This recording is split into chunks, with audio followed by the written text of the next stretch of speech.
Arrancamos entonces con la segunda parte de esta séptima clase del seminario y lo que vamos a hacer en lo que queda de la clase es un recorrido por el resto de los juegos. Y lo que vamos a ver es cómo esto que sucedió en la carrera se va a estar repitiendo bastante.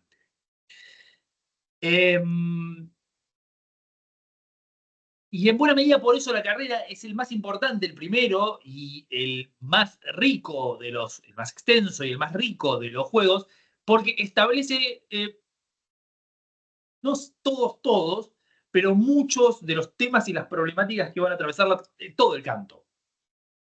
Y las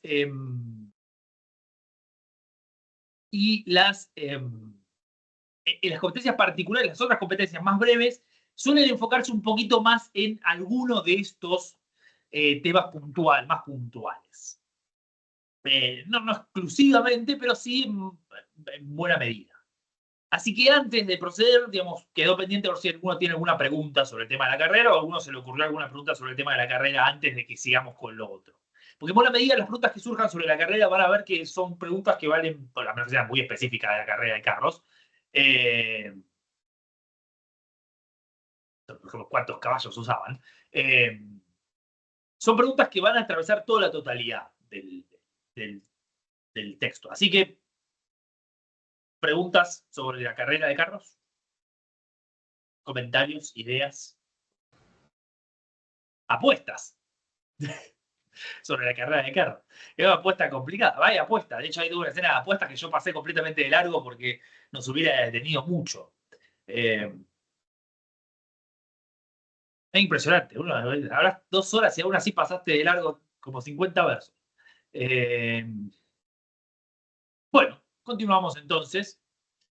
La siguiente competencia es la competencia de boxeo, que es una competencia bastante divertida, porque se desarrolla de una manera muy divertida y, de hecho, la carrera es una carrera extremadamente, la carrera es bastante tensa, es toda una escena bastante tensa, no tiene mucho demasiado divertido. Incluso el accidente de Humelo es un accidente bastante feo, no es un accidente gracioso como el accidente de Ajax y Leo, que va a estar gracioso. Y quizás hay un cierto grado de humor en la manera de discusión de Antílope y Menelao, pero aún dentro del humor es una discusión bastante seria. Dentro de un cierto toque humorístico, es una discusión bastante seria, pero el boxeo es bastante más divertido. El boxeo no iría tan lejos como por decir que la escena completa es un alivio cómico, pero es más gracioso. Es mucho más divertido y es mucho más leve tonalmente que la carrera. Como siempre, se anuncian los premios, Aquiles invita, y cuando Aquiles termina de invitar en el verso 664, enseguida se alzó un varón noble y grande, conocedor del boxeo, el hijo de Panopeo, Epeo, y es muy divertido porque lo que hace Epeo es levantarse y agarrar la mula, que es el primer premio. Aquiles pone como premio una mula, ¿y qué otra cosa era?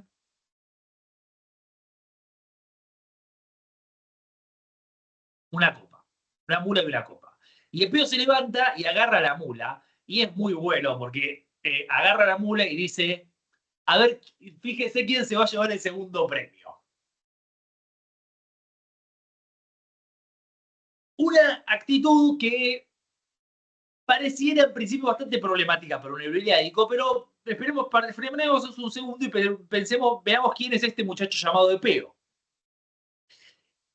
Que ya de por sí es una cuestión, una figura curiosa, porque en Ilíada aparece solamente en este pasaje. Lo que es mucho decir, porque, digo, no aparece en el catálogo de las naves, lo que es un tema raro, porque, digamos, en Dictis Cretensis, que es un testimonio recontra tardío, pero bueno, está, es considerado un líder, pero en las fuentes más tempranas, en este Sícoro, por ejemplo, en el fragmento 100 de Finglas, se describe que le lleva agua a los líderes de los aqueos, tema raro, pero está medio roto ese fragmento, así que vayan a saber. Y lo más importante aparece en Odisea 8.493 y 511-523, que también se menciona en Pequeña Ilíada, en el fragmento 4 de Pequeña Ilíada, es que es el constructor del caballo de madera. Este es el Epeo, el carpintero que construye el caballo de madera, y que en algunas versiones dice, de hecho, quien tiene la idea del caballo de madera y Odiseo se la roba. Parece poco probable. Y en Pronilíada aparece solamente acá en el boxeo, y después va a volver a aparecer en el lanzamiento de disco. Y lo interesante de este personaje es que la presentación de Epeo es un rayo láser. Epeo se nos introduce como Eidos Pigmagies, conocedor del boxeo. Y él mismo habla antes de que aparezca el segundo y dice: ya que me jacto de ser el mejor, el Aristos, por supuesto en el boxeo, no está implicado en el contexto que en el boxeo, 669. Pero lo interesante es lo que viene a continuación. Eujalis, hopimages epideuomai. ¿Acaso no es suficiente ser inferior en el combate? No era posible en todas las labores resultar un experto. El propio Epeo declara que él solamente sabe hacer boxeo. Y eso va a ser importante en un minuto, porque efectivamente solo sabe hacer boxeo, no es una manera de decir. Solo sabe, incluso dentro de las competencias atléticas, hacer boxeo. Y noten que es uno de los temas que en alguna medida no está justamente tematizado en la carrera de caballos. Porque en la carrera de caballos no hay que hay un especialista en carreras a caballo, bueno, Humelo más o menos, pero Humelo también participa en algunos momentos del poema y por otro lado pierde.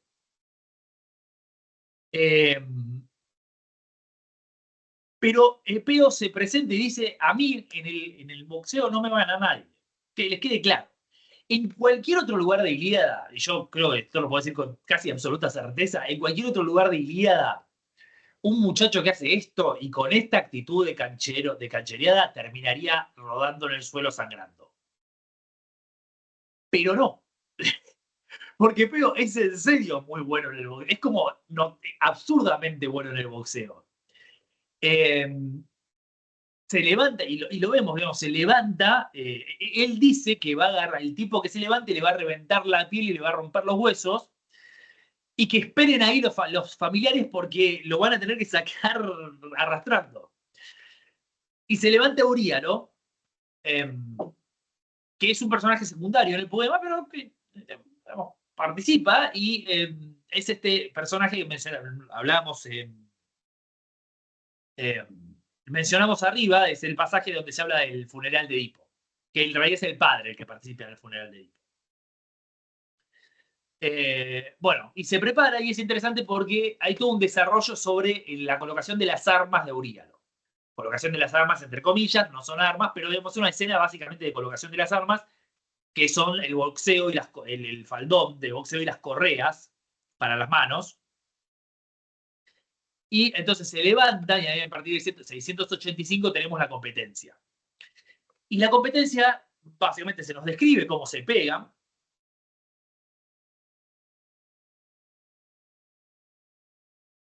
Y en 689 tenemos cómo gana Epeo. Se impulsó hacia arriba el divino Epeo, y mientras ondeaba le golpeó la mejilla, y claro, ya no por largo tiempo estuvo parado, pues allí mismo se les desplomaron sus ilustres miembros. Y después viene la analogía del pez, el símil del pez. Los símiles con peces en general en guía siempre son cómicos. Habíamos hablado del símil del pez con el anzuelo del canto 16. Acá tenemos uno que es como un pez que revolea una ola sobre la tierra, que más o menos la descripción es como, wow, que se da vuelta todo, se retorcido hacia atrás. Pero lo interesante es la victoria de Peo, que no se produce simplemente porque es más grandote y más fuerte. Le pega en el momento correcto, en el lugar apropiado. O sea, Epeo no es solo más fuerte que Euríalo, es también más hábil que Euríalo. Es mejor sin joda en el boxeo. Y encima es un buen competidor, porque cuando Epeo, cuando gana, lo ayuda a levantarse y se lo entrega, se lo da a los amigos para que se lo lleven. O sea que encima es un competidor noble, porque le da la mano, lo ayuda a levantarse, ¿no? Eso es 694, 695. Entonces, Epeo cumple lo que promete. Se lleva a la mula y lo revienta una trompada al que viene después de él.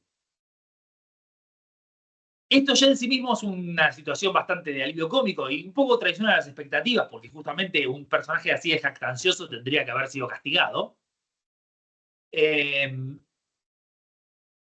O por lo menos no sé si tendría que haber sido castigado, pero quizás esperaríamos que fuera castigado. Pero lo interesante es lo que va a pasar cuando Epeo vuelva a aparecer en el lanzamiento de disco. En el lanzamiento de disco aparecen, son 4 competidores. Esto es 800.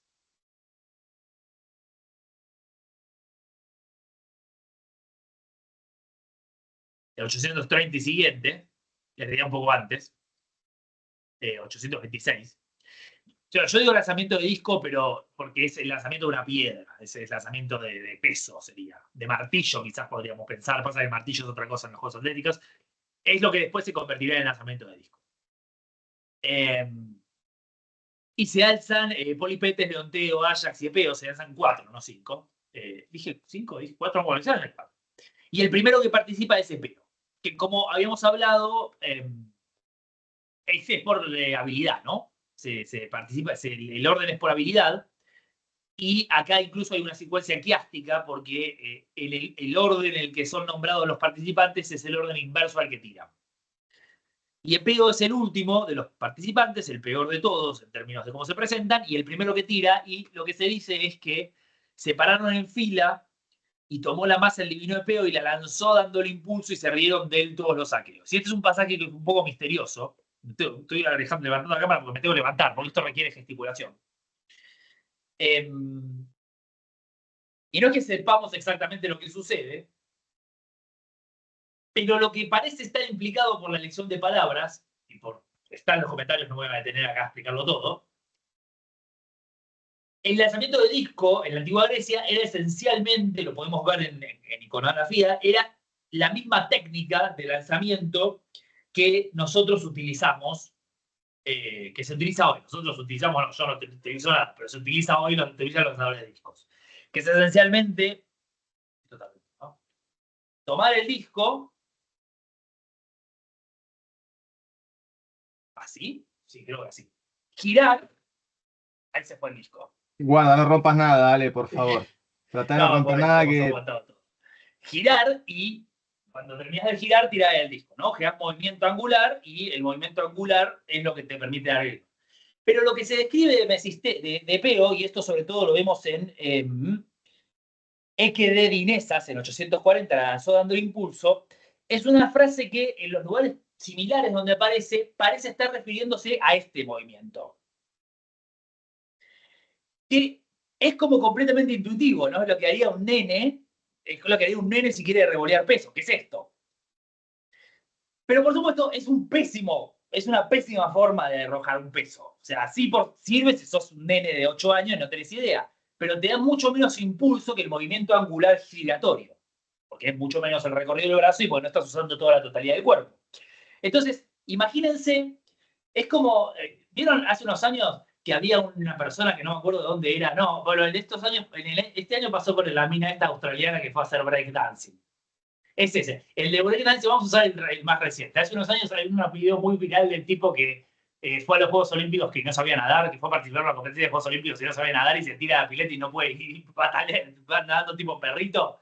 Bueno, un poco eso es eso. El de la australiana haciendo breakdancing no sé si está bueno. Más el hecho de que breakdancing sea una competencia olímpica me parece tan estúpido que hasta eso me parece estúpido de la situación. Pero dejemos eso de lado, que es un problema aparte. Es el tipo es el tipo que se tira, aparece en los Juegos Olímpicos y se tira de la pileta y nada perrito. Y obviamente es gracioso, todos nos cagamos de la risa, porque ese es el chiste. Ahora, lo que, más allá de lo gracioso, y creamos que es gracioso, es evidentemente gracioso,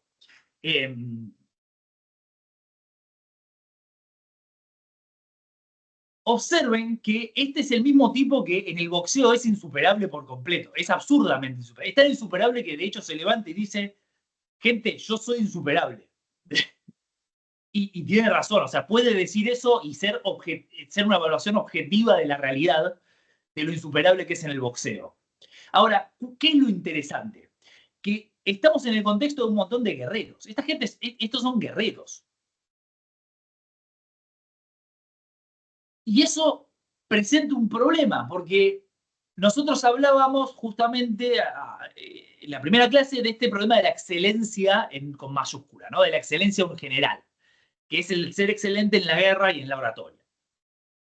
Y había una cuestión, mencionamos también que hay excelencias particulares. Ahí está la excelencia en ser el mejor adivino, ser el mejor carpintero, ser el mejor constructor de barcos, etc.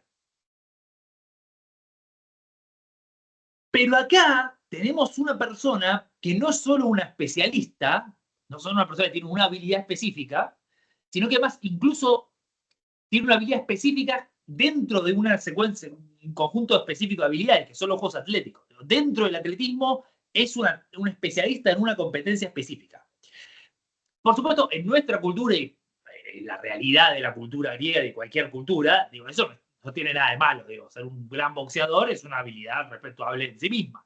Pero acá estamos hablando en una situación en donde la concepción de ser un especialista, por lo menos de esta manera, choca de forma muy marcada con lo que se supone que debe ser un guerrero. ¿No?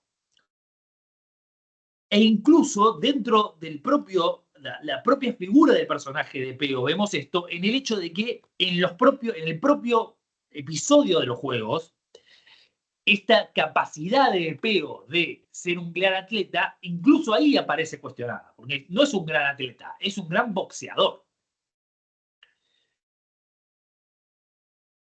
Se trata de un problema mucho menor que los problemas que presenta la carrera, pero mucho menor. No es un problema ni por asomo tan grave. Peo no es un buen combatiente, él dice que no es un buen combatiente y ya está, ¿qué le vamos a hacer? Así es la vida.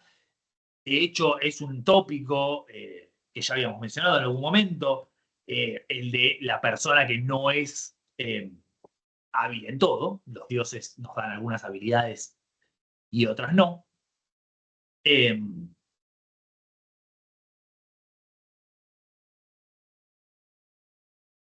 Pero ciertamente es un problema en términos de cómo evaluamos esa excelencia en un guerrero. Porque si vos sos el mejor de los augures, sos el mejor de los augures, nadie te va a discutir nada. Sos el mejor de los carpinteros, sos el mejor de los carpinteros. Pero, ¿qué pasa con un guerrero que es el mejor boxeador y ninguna otra cosa? Y ninguna otra cosa subrayado. De mínima, eso nos plantea la pregunta: ¿cómo funciona la excelencia de esa persona? ¿Y cómo funciona la excelencia de esa persona en relación con la honra que merece, en relación con el Geras y el Cleos?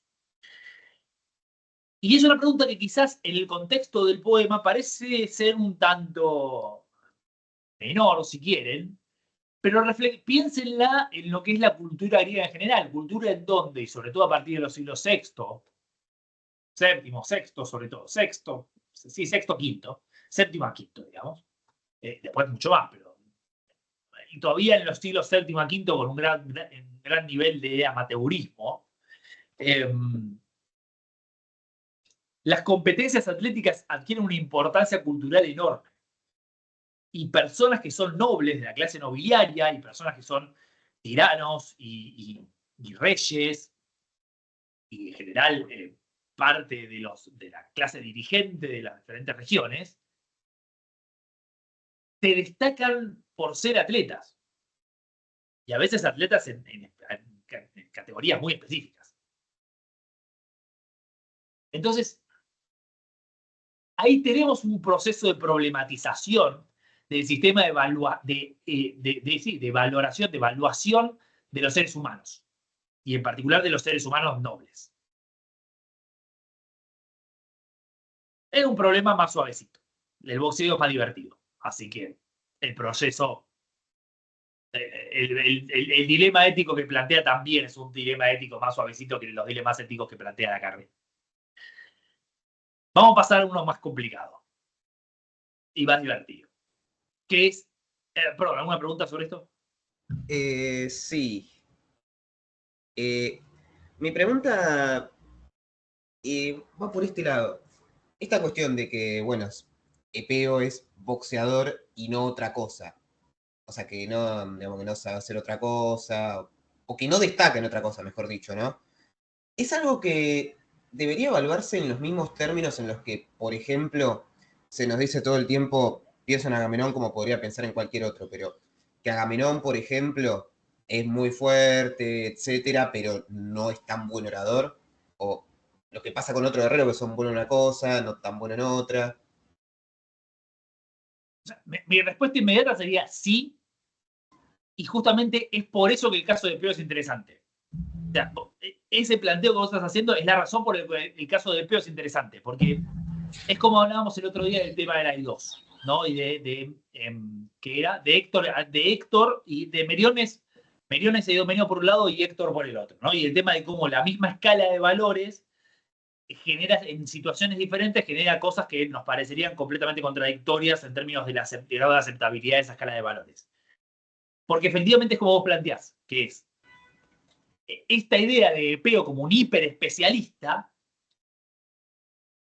nos permite cuestionarnos, bueno, digo, ¿cómo evaluamos a los guerreros especializados en otras cosas? ¿Existe la idea de, hay un valor en ser un especialista en una cosa? O al contrario, digo, porque el caso de Peo es interesante, y el planteo del caso de Peo es interesante. Porque fíjense que el caso de Peo, digo, si fuera simplemente, bueno, el Peo es un gran boxeador, fin, se acabó, ok, podríamos decir, el Peo es un gran boxeador, pero después tenemos a todo el mundo riéndose de Peo cuando quiere ganar, cuando quiere participar en la competencia de disco. Entonces, ahí hay un problema. Digo, es que haces el ridículo. Digo, por ser un incapaz total, haces el ridículo. Entonces, no es gratis ser un especialista solo en una cosa. Ahora, ese es un caso completamente extremo de estos otros ejemplos que vos planteás. Agamenón como una persona con enorme poder político, pero una habilidad guerrera relativa y una habilidad oratoria minúscula. Aquiles como un guerrero excepcional, pero una capacidad oratoria relativamente baja. Odiseo como un gran orador, pero un guerrero, no digo mediocre, pero del montón.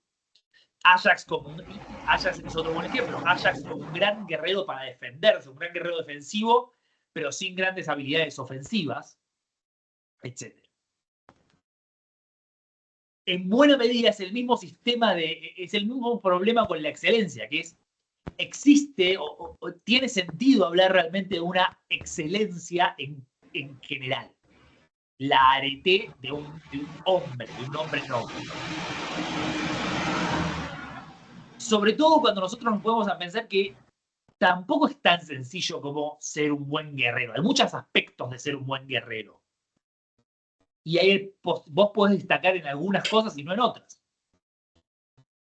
Entonces, en buena medida sí, esa es la misma problemática. Y al mismo tiempo, por supuesto, no en el sentido de que es un caso mucho más extremo el de Peo y mucho más específico que quizás ser muy hábil en un aspecto de la vida de los guerreros. Digo, Aquiles como un gran guerrero en todos los aspectos de lo que implica ser un guerrero, pero un orador limitado.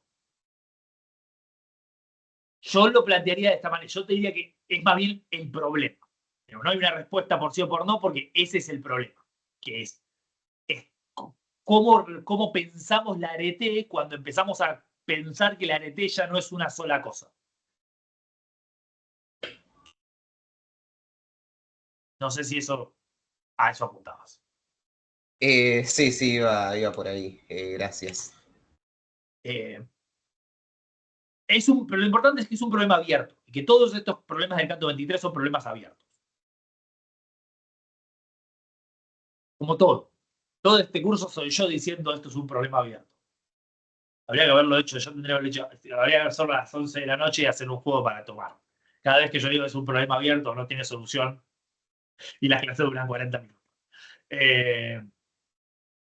Pueden hacerlo, puede estar grabado en YouTube. Bien.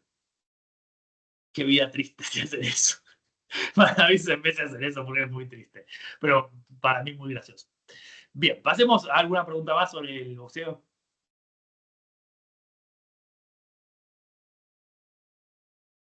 A veces me hago reír a mí mismo de manera muy estúpida, sepan disculpar. Pasemos a la lucha. Con la lucha la cosa se pone en seria de vuelta. Y se pone seria por más de un motivo. Una es simplemente porque se pone seria.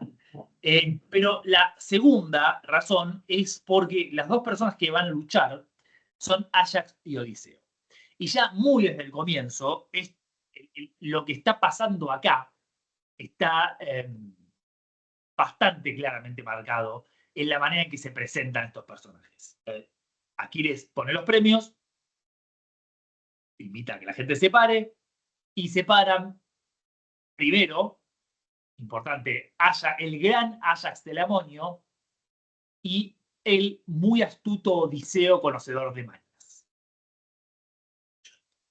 Y observen el uso de epítetos. El gran Ajax Telamonio se presenta como Megas, como el grande, que por supuesto son dos, es un epíteto completamente tradicional, pero que va a contrastar inmediatamente con la presentación de Odiseo, que es muy astuto, polímetis y conocedor de mañas, que RDA2. Y esta tendencia va a seguir porque Ajax va a volver a ser el grande en 722 y Odiseo va a ser de muchos recursos en 723, divino y de muy aguante en 729. Y ahí es justo cuando parece va a ganar.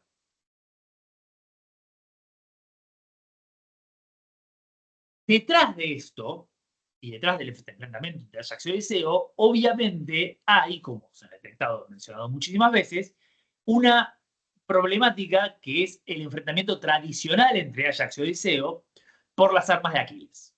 Ajax y Odiseo no pueden aparecer en la misma habitación sin que alguien piense en las armas de Aquiles. Pero esto es lógico. De hecho, en el Hades, en Odisea, vuelve a pasar este tema de que Ajax está enojado con Odiseo por las armas de Aquiles. Y ahí tenemos el Ajax de Sófocles con toda la historia desarrollada, así que no me voy a meter con esto. Pero esa idea de el triunfo de Odiseo, del triunfo de Odiseo a través del ingenio sobre alguien que es superior a él, es exactamente lo que está tematizado en este enfrentamiento. Nosotros sabemos que Ajax es el segundo mejor guerrero del ejército. Lo sabemos porque el poeta nos lo dijo, el narrador nos lo dijo en el canto 2 al final del catálogo de las naves. Es exactamente lo mismo que pasa con Eumelo. Y observen que de alguna manera estos dos personajes están en la misma relación que Eumelo y Diomedes en el caso de en la carrera de caballos. Y en buena medida realidad están reproduciendo la situación de ambos duelos, ¿no? El problema de Eumelo como el mejor y después la cuestión del ingenio en el caso de Antíloco. La lucha se desarrolla, la lucha comienzan perfectamente parejos, ninguno de los dos puede mover al otro. Y es muy interesante porque esta situación se mantiene hasta que en 721 empezaban a aburrir a los aqueos. Y es un detalle muy divertido el hecho de que la situación tiene que cambiar cuando la audiencia ya se está aburriendo. Que es entendible, porque claramente, imagínense que 10 minutos los tipos agarrados así, no haciendo nada, acá se vuelve medio aburrido. Pero es una cuestión del rol de la audiencia, que es una cosa constante, lo habíamos visto cuando mencionamos el texto de Minchin.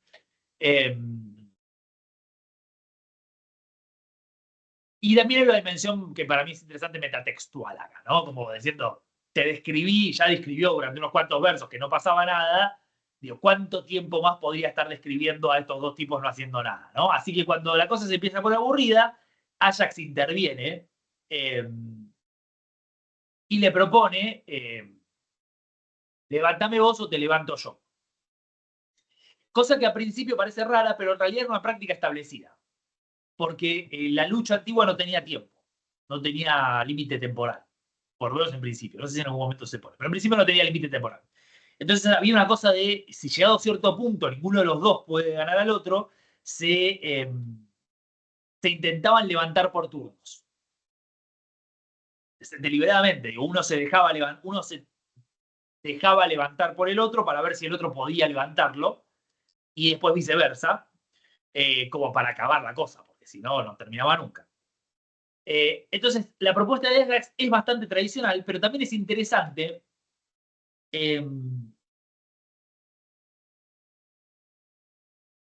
que hay un grado de nobleza y casi de ingenuidad en esta idea de hagamos esto. Porque, digo, mirá, terminemos con esto. No le busca, no busca una vuelta, como podría haberle buscado Odiseo, para efectivamente tratar de ganar, que es lo que va a pasar. Dice, hagamos esto. Y es esta misma simpleza del personaje de Ajax que vemos, por ejemplo, en el canto 9 cuando trata de convencer a Aquiles, ¿no? Que es un personaje muy simple, muy llano y muy sincero. Como dije, es un buen tipo Ajax, y no mucho más que eso.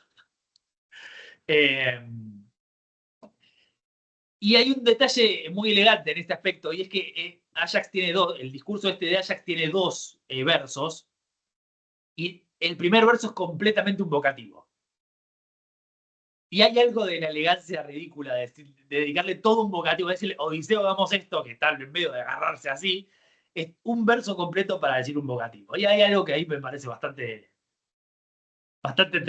tierno de Ajax, que es un personaje tierno. Es un personaje tierno trágicamente, porque todos sabemos cómo termina. Es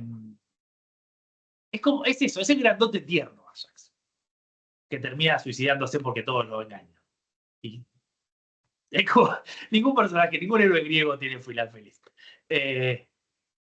Bien. Y lo que sucede a continuación es que efectivamente Ajax intenta levantarlo. Posiblemente porque Odiseo medio como que asiente y dice, ok, levantame. Y cuando Ajax lo levanta, Odiseo le pega una patada en la rodilla y Ajax pierde el equilibrio y los dos caen. Pero importantemente cae Ajax y Odiseo arriba de Ajax.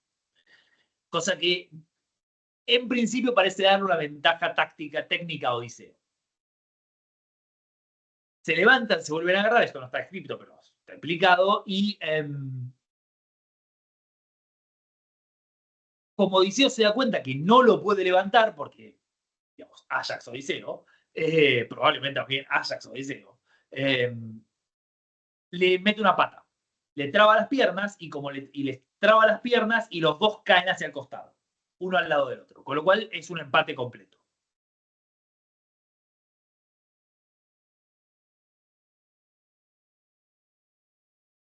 Se vuelven a levantar porque técnicamente todavía no ganó ninguno, ¿no? Y acá es donde Aquiles interviene. Y Aquiles interviniendo dice, empataron. No me pregunten cómo hace para repartir los mismos premios, esto es todo un tema. Hay como una discusión enorme, hay una discusión en la crítica, hay una gran discusión en la crítica, aunque no lo puedan creer respecto a cómo hacen para dividir los premios. Pero lo importante es que se van con los mismos premios y la cosa termina y todos se van. Y acá hay como tres dimensiones importantes para tomar en consideración. Quizás cuatro. No, digamos tres. Primero, el rol de Aquiles como interventor, del que ya habíamos hablado varias veces, acá lo vemos de la manera más activa de todas. Porque hasta este punto Aquiles había participado con la cuestión de Homero, de alumbrado de Homero, pero ahí no estaba decidiendo demasiado, porque la carrera ya estaba decidida. Ya había acabado.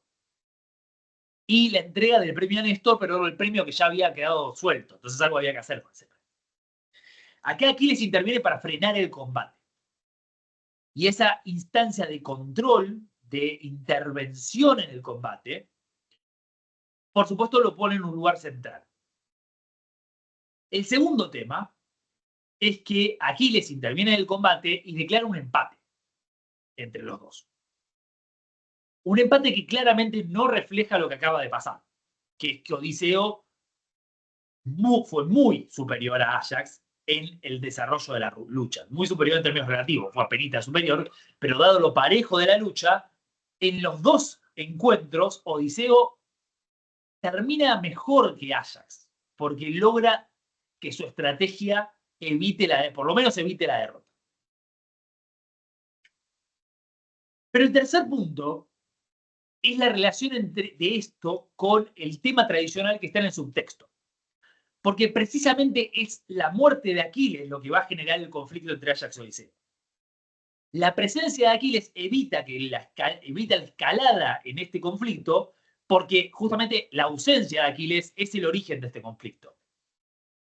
Lo que a su vez tiene una segunda dimensión, y es que al darle la ventaja a Ajax en términos de que no le permite perder, Aquiles metiéndose no le permite a Ajax perder,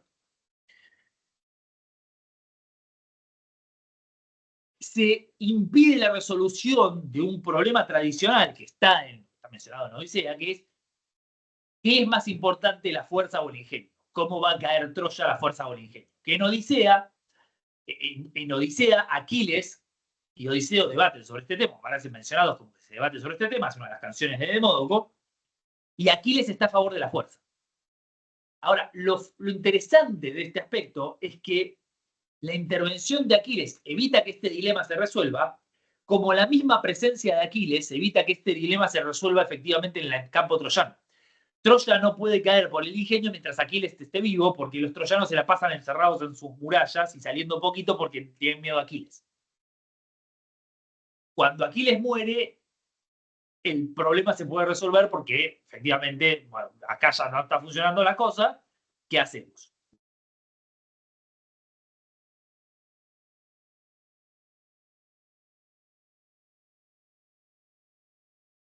Entonces, observen que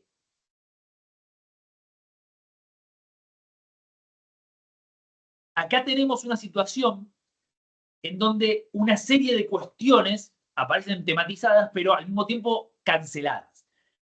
En primer lugar, el problema de cómo juzgar quién es el mejor, que es lo mismo que veíamos en el caso de Antíloco. Y ahora vamos a ver cómo Ajax está perseguido por esta cuestión.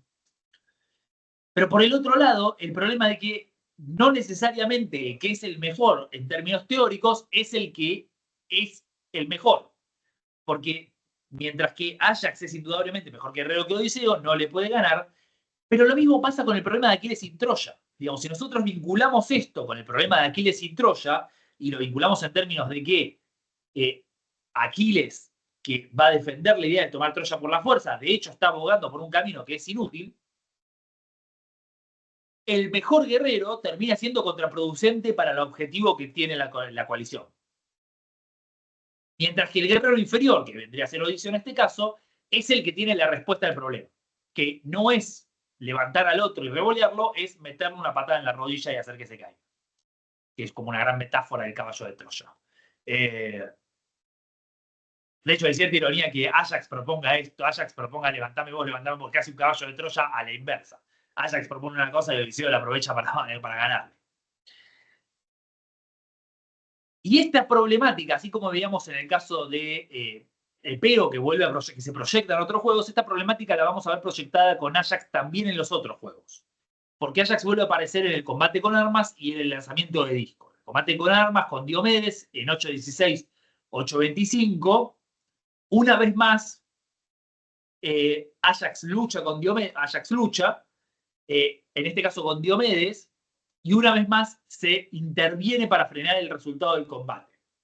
En este caso es el público el que interviene, pero acá tenemos el tema de que, claro, Ajax aguanta, Ajax es un gran guerrero, puede aguantar mucho, pero ¿cuánto puede aguantar Ajax? Solo. Y esto es lo que le pasa a Ajax enfrentándose con Diomedes. Ajax ataca una vez y no logra hacer nada. Pero Diomedes ataca y ataca y ataca y ataca. Entonces, Ajax es mejor que guerrero que Diomedes. Sabemos que Ajax es mejor guerrero que Diomedes porque el narrador nos dijo que Ajax es el mejor guerrero que Diomedes. Pero Ajax no puede hacer que Diomedes pierda y Diomedes sí puede hacer que Ajax pierda. Y una vez más vamos a ver este mismo proceso en diferente medida en el lanzamiento de disco. Ajax es el tercero que tira y supera las marcas de Leonteo y por supuesto de Epeo, porque eso no es decir mucho. Pero Polipetes, que es uno de los guerreros, es un guerrero con una participación significativa en el canto de 12, o sea, con Leonteo.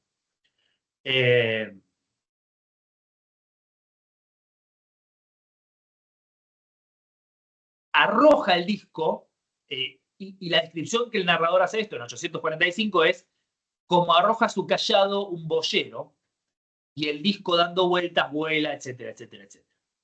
Y así le gana a todos. Y ese movimiento del boyero arrojando el cayado, que es un movimiento para darle giro al cayado. El cayado es un bastón que se revolea.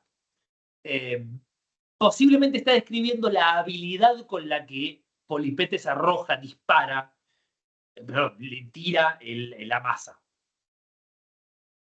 Y es justamente algo, y es el mismo proceso que acabamos de ver tanto con Diomedes como con Odiseo. Ajax es buenísimo, Ajax es mejor que todos, excepto cuando aparece alguien que es más hábil que él en lo que está pasando, que es siempre, todas las veces.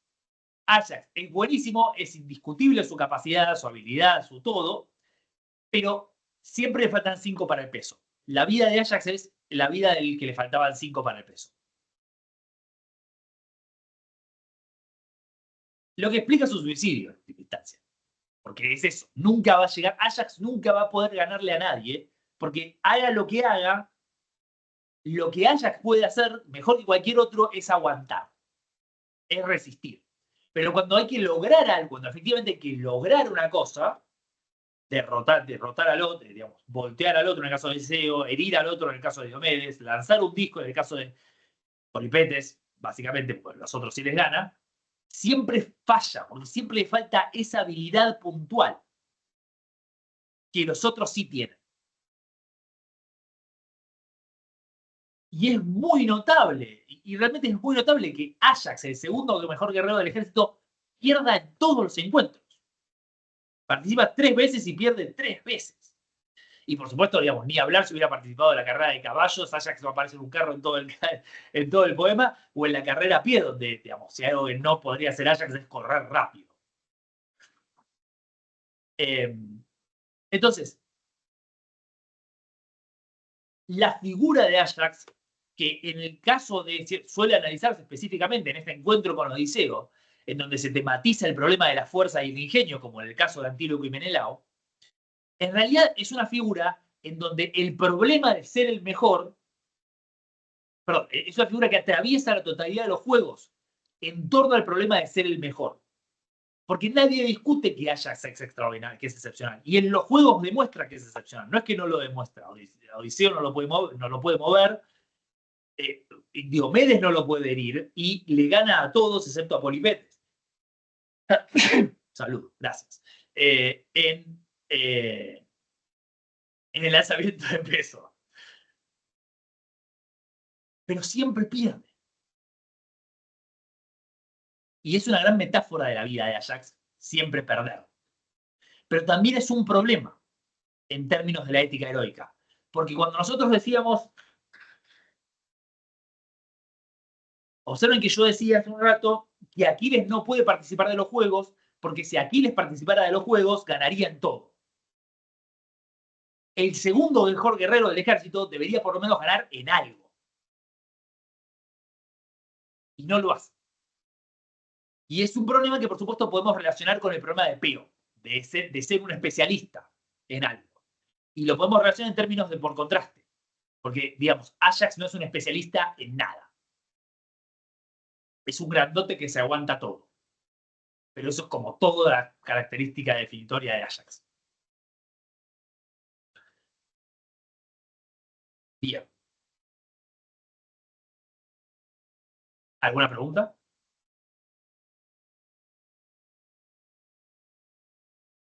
Avancemos entonces, si tienen alguna, me la pueden hacer todos al final.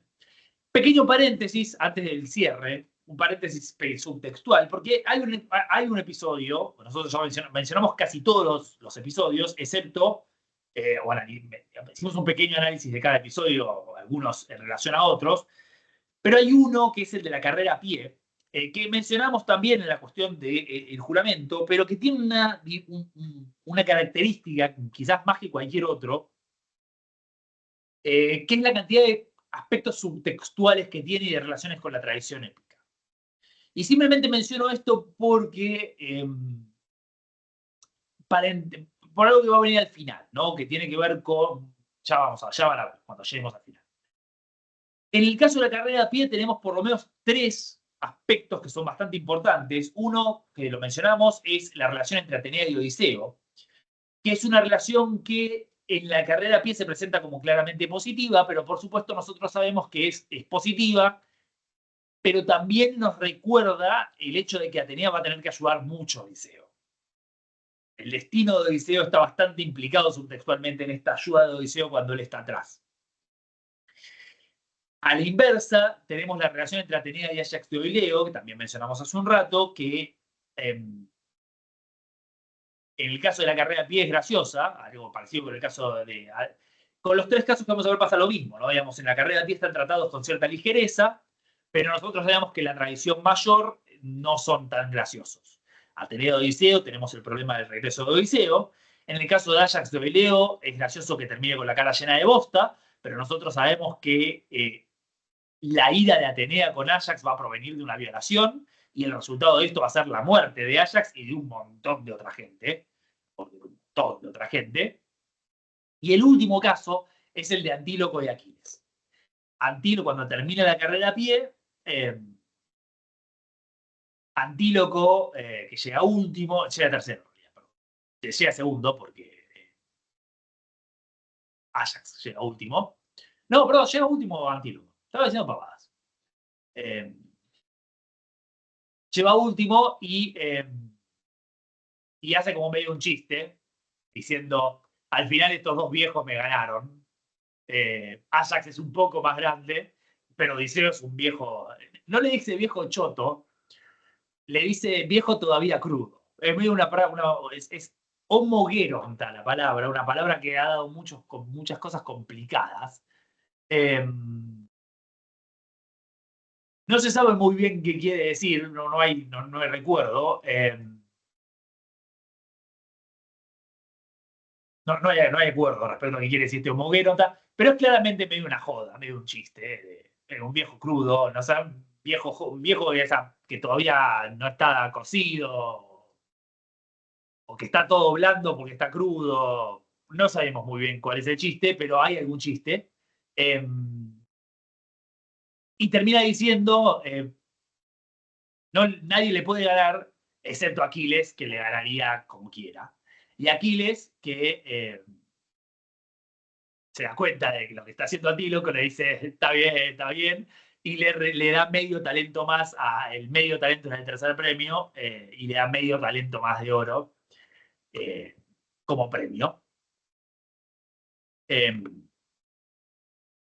Y por supuesto, esto es una alusión a la relación entre Antíloco y Aquiles, relación de amistad, que nuevamente nos recuerda cómo va a terminar la cosa con Antíloco y Aquiles. O sea, estos dos muchachos que acá se están riendo y le están pasando bien, no solo van a terminar los dos muertos, van a terminar los dos muertos uno a causa del otro.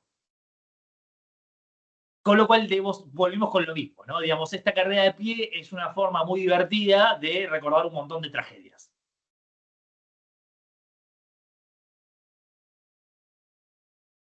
Anótenlo. Vamos al cierre, que es Agamenón y el lanzamiento de lanza. Lo primero que vamos a mencionar es algo que habíamos mencionado antes, que es el tema de que esta competencia está a mitad de camino, que combina las habilidades atléticas y guerreras. No sabemos cómo se desarrollaba la competencia de jabalina, por supuesto, en periodos posteriores, el lanzamiento de lanza, el lanzamiento de jabalina, como hoy en día, es por distancia. Requiere un cierto grado de puntería, porque tenés que apuntar para adelante, pero no le apuntás a nada. No sabemos si esto sería la competencia en la antigüedad. No, en la antigüedad sí, pero no sabemos si esto sería la competencia épica o habría algún tipo de blanco. Hay que apuntarle.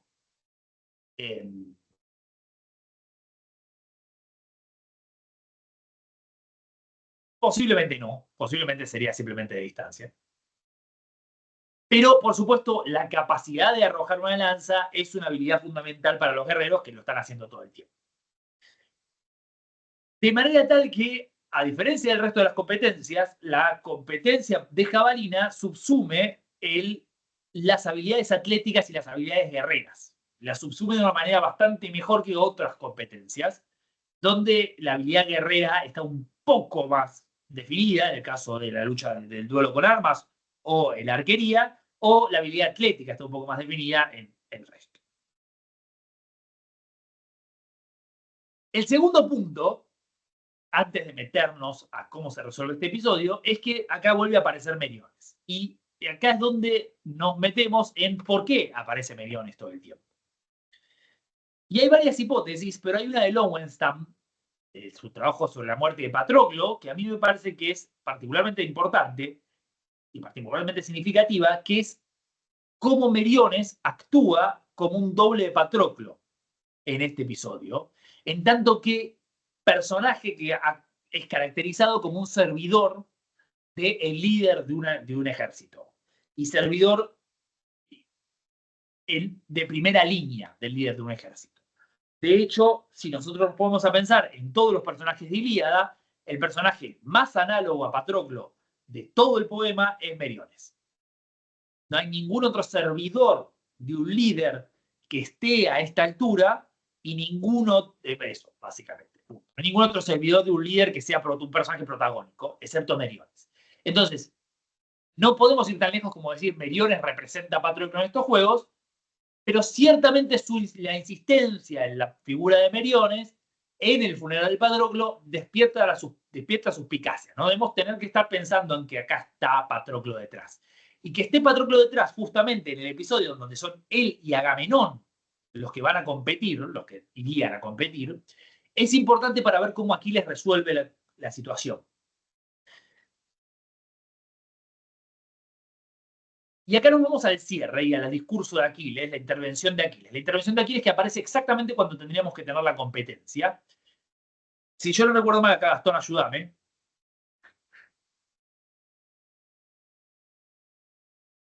En el análisis de Gastón, nosotros vemos acá el punto culminante del traspaso de autoridad de Agamenón a Aquiles. Porque Aquiles en este momento está decidiendo por encima de Agamenón, por encima de todos, que Agamenón va a recibir el premio, Agamenón se queda callado y recibe el premio y punto. Gastón asiente, así que me doy por satisfecho. Pero, si desde el punto de vista político esto es relativamente lineal, o por lo menos no tan problemático, meditémoslo desde el punto de vista de lo que sucede desde el punto de los valores, desde el punto de vista de los valores éticos. Qué mal que cerró esa frase, sepan disculpar. No voy a repetirla, creo que se entendió. Aquí les dice, Atrida, pues 890 en adelante. Atrida, pues sabemos cuánto superas a absolutamente todos y cuánto mejor eres en poder y en tus lanzamientos, teniendo por tanto este premio, a las cóncavas naves B y al héroe de Meriones le daremos la lanza. Si vos lo querés en tu ánimo, pues yo al menos lo aconsejo. Hay un pequeño paréntesis en términos de, bueno, yo lo digo, vos si querés, pero creo que podemos verlo en términos de el tipo de autoridad que Aquiles quiere ejercer, que no es impositiva, sino colaborativa. Pero dejemos eso entre paréntesis un segundo, porque lo que me interesa es el hecho de que Aquiles dice, sabemos cuánto superas absolutamente todos y cuánto mejor es en poder y en tus lanzamientos. Y descripción que podemos caracterizar como una idea de vos sos el mejor, vos sos el Aristos, en poder, en fuerza y en fuerza, justo, poder y fuerza. Colaboratorio que importa.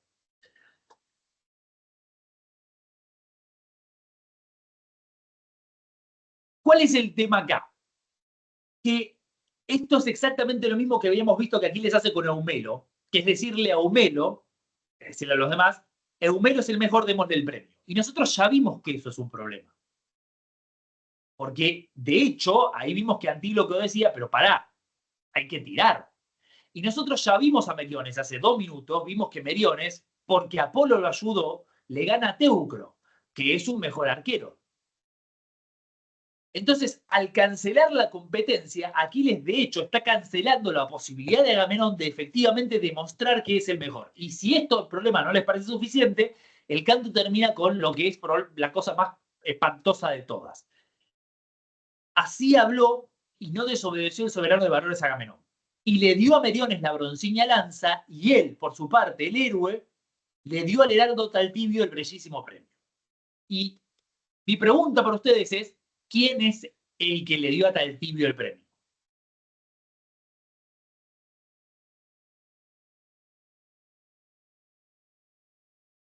No importa, no lo pueden responder porque no lo sabemos. La secuencia de estos dos versos es inherentemente ambigua. Es igualmente posible que el que le da a Meriones la lanza sea Aquiles, que el que le da a Meriones la lanza sea Agamenón.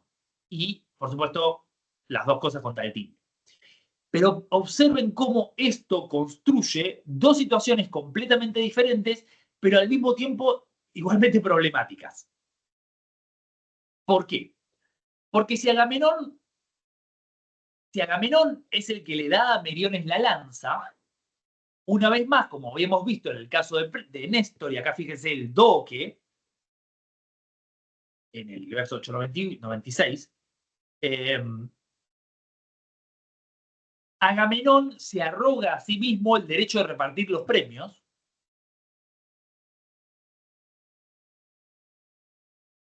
que le corresponden a Meriones, sin la competencia.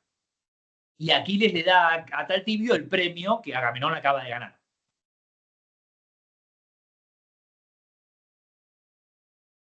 A la inversa, si Aquiles le da a Meriones el premio, Agamenón se lleva un premio, pero Meriones no se lleva un premio, porque Meriones simplemente recibe un regalo de parte de Aquiles. Y ambas situaciones justamente ponen en cuestión la lógica misma de la competencia. Al intervenir a Aquiles, al colocar los premios y después intervenir, lo que Aquiles hace es implotar la propia lógica de la competencia, que es la demostración de la capacidad. Y reemplaza esa demostración de la capacidad por una evaluación a priori de quién debería ser el mejor. Evaluación a priori que todos y cada uno de los juegos que hemos visto, excepto boxeo, han puesto en cuestión. Bueno, y el lanzamiento de disco. Boxeo y el lanzamiento de disco.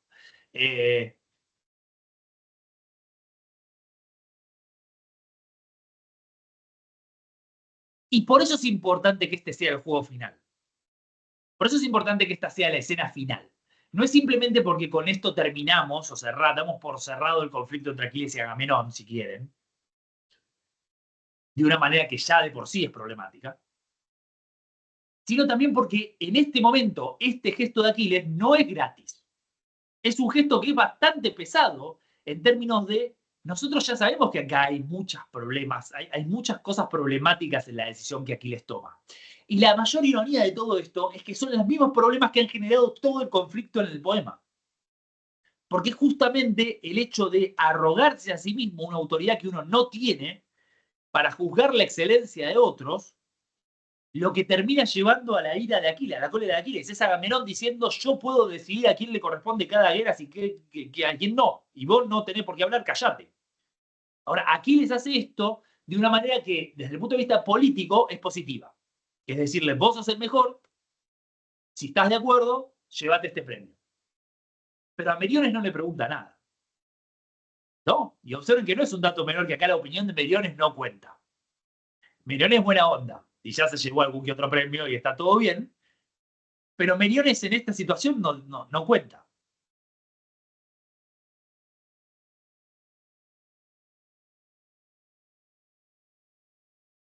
Pero, volviendo al punto anterior, como estaba diciendo, si políticamente la manera de manejarse de Aquiles es una versión positiva de la manera de Agamenón, éticamente el problema sigue siendo el mismo.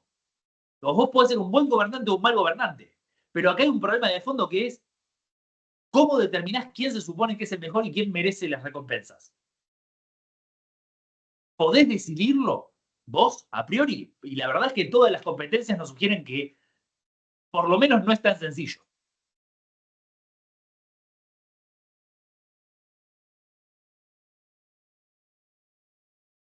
Bien. ¿Alguna pregunta? Y paso a la conclusión.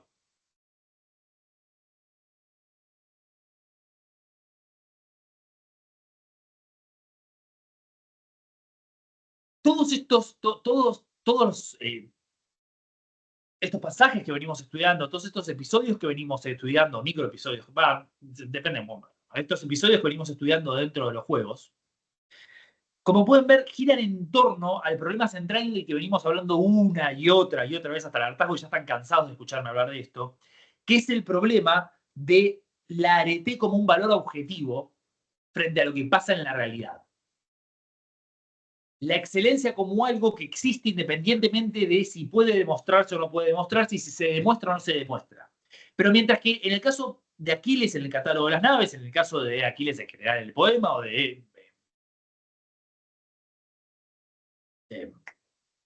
Filoctetes, en donde la ausencia del personaje es el impedimento para mostrar excelencia, acá lo que vemos es algo que es todavía más problemático, que es el hecho de que incluso si uno es el mejor, y si es reconocido por los demás como el mejor, eso no necesariamente implica que en la realidad uno vaya a ser el mejor, a ganar, diríamos, a ganar. Tener los mejores caballos no te garantiza el triunfo, ser el más rápido no te garantiza el triunfo, ser el mejor arquero no te garantiza el triunfo. Entonces, la pregunta es, ¿qué quiere decir ser el mejor? Lo interesante de esta problemática, y del hecho de que quede abierta, es que en el caso de la ética homérica, de los personajes homéricos, en donde tenemos un narrador que nos dice Ajax es el mejor, la cosa no es tan grave. Hay un claro contraste entre el narrador que nos dice que Ajax es el mejor y el hecho de que Ajax no gane en ningún lado. Pero, ¿qué pasa en la realidad donde no hay un narrador que nos dice este es el mejor? Si la ética homérica, si los poemas homéricos funcionan como un gran modelo educativo, y funcionan como un gran modelo educativo, y la poesía oral, la poesía épica oral, es un sistema de transmisión de valores, ¿cuál es el sistema de valores que se está transmitiendo acá? Yo empecé el curso hablando de la importancia de la épica oral como medio de transmisión de valores. Como medio de transmisión de valores central, no en la cultura griega, en todas las culturas que tienen épica oral, que son básicamente todas, las culturas premodernas por lo menos.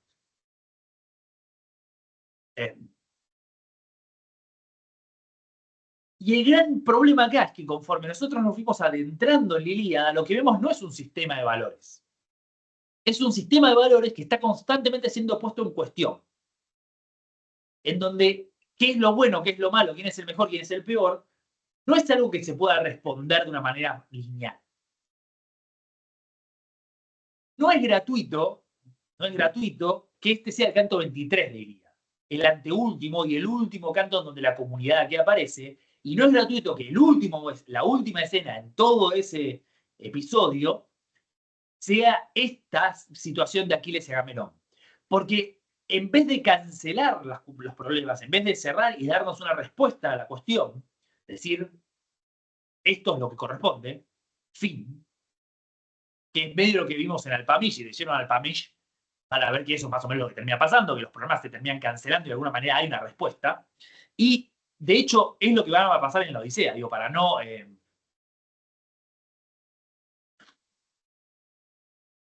creer que es una cuestión de los griegos eran unos capos.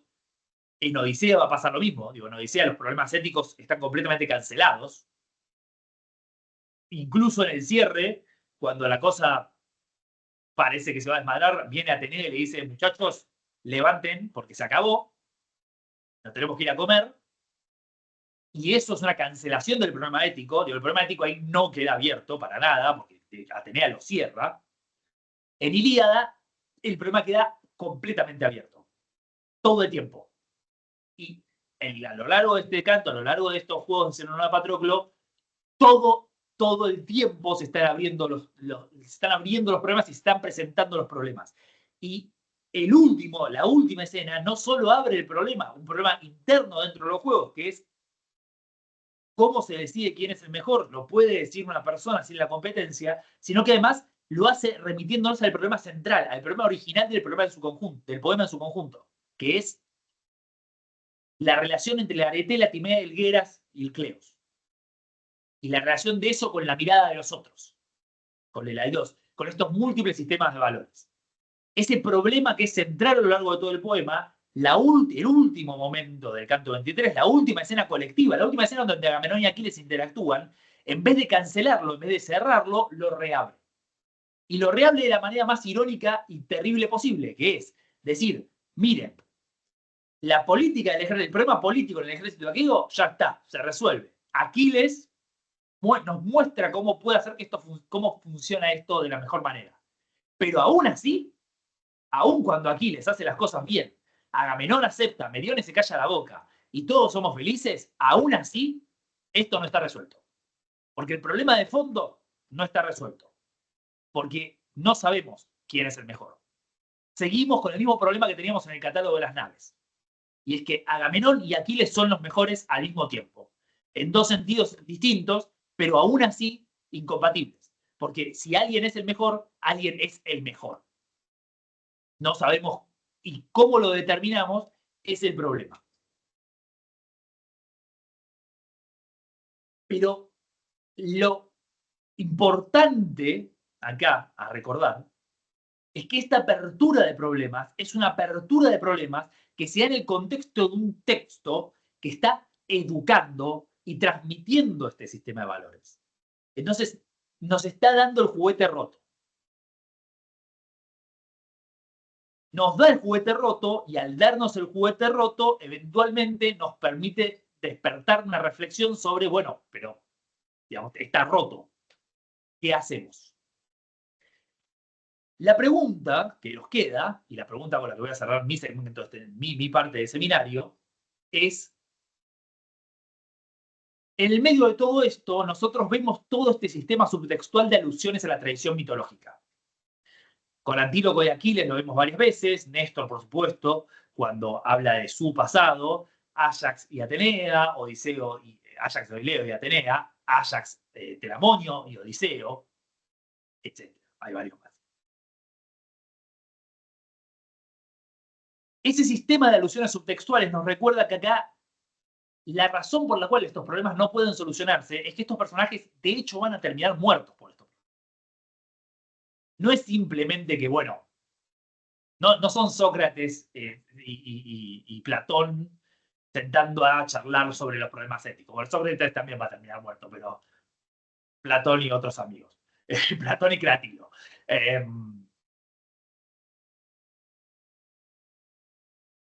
Los están sentando a charlar sobre estos temas. Los personajes van a morir. Con lo cual, uno podría legítimamente preguntarse en qué medida estos procesos reflexivos y estos problemas éticos abiertos son parte de una reflexión filosófica y en qué medida son un reconocimiento de las dificultades de la tradición. El hecho de que yo no puedo cerrar los problemas, porque si yo cierro los problemas, estos guerreros no mueren. Si Ajax y Odiseo pudieran resolver sus dificultades y todos fueran amigos, Ajax no terminaría muerto. Si Ajax no le faltaran todo el tiempo 5 pares de pesos, no moriría. Si Ajax o Oileo no fuera castigado por Atenea, no terminaría siendo castigado por Atenea. Entonces, el conocimiento de la tradición lleva al poeta naturalmente a mostrar la apertura de estos problemas. Todo el tiempo. Cómo estos problemas no se cierran. Y eso implica que nosotros podemos dudar de manera legítima de si acá hay un proceso reflexivo o una simple conciencia de que, bueno, claro, los problemas no se cierran porque de hecho no se cerraron. Aquiles y Agamenón no terminan amigos. Aquiles muere. Y de hecho sigue habiendo problemas. Y Agamenón Agamenón termina muerto por su conducta, etc. ¿Es la tradición la que lleva al poeta a dejar abiertos estos problemas? ¿O es el poeta el que, como reconoce que estos problemas no se resuelven, reflexiona sobre el alcance y los límites del sistema de valores que guía a sus héroes? Y esa me parece que es la pregunta que enriquece desde el punto de vista filosófico la lectura, que es, si creemos que el poeta está introduciendo este proceso reflexivo, está haciendo filosofía. Porque lo está haciendo. Porque eso es hacer filosofía. Definamos de filosofía como la definamos, eso es hacer filosofía. Pero incluso suponiendo que no, incluso suponiendo que no hay un proceso reflexivo, sino que hay un proceso puramente narrativo y de carácter literario y de respeto a las historias tradicionales, hay una invitación a la reflexión filosófica en los límites, en la manera en que el poeta nos presenta los límites del sistema de valores que nos está enseñando. Y ahí ya después, a partir de ese punto, quedan ustedes decidir si eso es hacer filosofía o no es hacer filosofía. Yo no se los voy a decir. Tampoco sé si tengo una opinión sobre el asunto. Pero definitivamente nos permite entender por qué este texto, y sobre todo este texto, mucho más que Odisea, sobre todo más Ilíada que Odisea, porque este texto invitó de manera constante y sistemática reflexiones y meditaciones y pensamientos sobre cómo debe comportarse un ser humano, cómo juzgar la manera en que se comporta un ser humano. Porque efectivamente, quiera o no quiera uno, nos lleva a pensar en eso.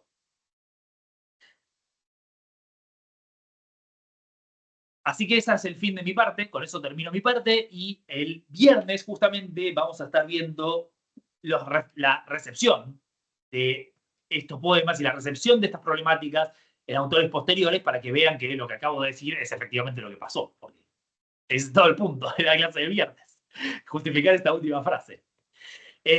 ¿Alguna pregunta?